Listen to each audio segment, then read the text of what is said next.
বন্ধুরা, আধুনিক বিশ্বে আপনাদের স্বাগতম।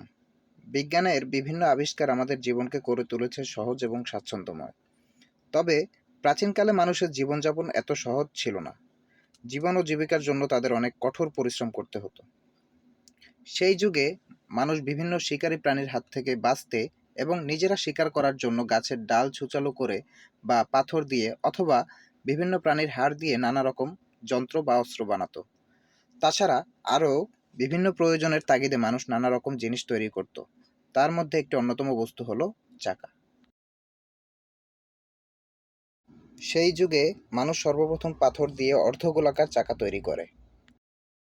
যানবাহনে ব্যবহৃত বৃত্তাকার যন্ত্রাংশকে আমরা চাকা বলে জানি। মানব সভ্যতার ইতিহাসে চাকার আবিষ্কারকে একটি যুগান্তকারী ঘটনা হিসেবে ধরা হয়।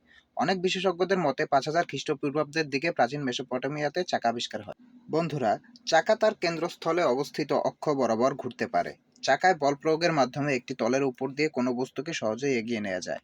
এতে সমতলটির উপরে প্রযুক্ত বল দুই ক্ষেত্রেই সমান থাকে এবং নির্দিষ্ট দৈর্ঘ্য অতিক্রম করতে গেলে স্লাইডিং দূরত্ব চাকার ক্ষেত্রে কম হয়ে থাকে।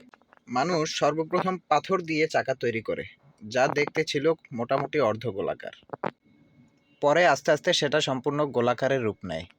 তারপরে মানুষের যখন চিন্তাভাবনা একটু প্রসারিত হয়, তখন তারা কাঠ দিয়ে চাকা তৈরি করে, তারপরে লোহা দিয়ে। কিন্তু আমরা সর্বক্ষেত্রে আধুনিক চাকা দেখতে পাই। স্ক্রিনে আপনারা ধাপে ধাপে চাকার পরিবর্তন দেখতে পারবেন।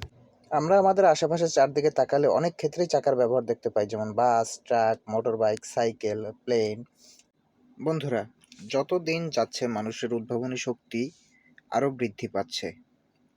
তারা রাবার টিউবযুক্ত চাকাকে টিউবলেস করলো। সম্প্রতি এমন এক চাকার উদ্ভাবন হয়েছে যেটা কখনো পাংচার হয় না। সামগ্রিকভাবে চাকার আবিষ্কার কেবল পরিবহন ব্যবস্থায় নয়, বরং প্রযুক্তির নানা দিকে নতুন নতুন যন্ত্র উদ্ভাবনে গুরুত্বপূর্ণ অবদান রাখে। চাকা ব্যবহার করে জলচক্র, গিয়ার চাকা, চরকা ইত্যাদি তৈরি করা হয়। সাম্প্রতিক কালের প্রপেলার, জেট ইঞ্জিন, জাইরোস্কোপ এবং টারবাইন এগুলো চাকার পরিবর্তিত রূপ। তো বন্ধুরা, please like my video and subscribe my channel. দেখা হচ্ছে পরের ভিডিওতে ইনশাআল্লাহ।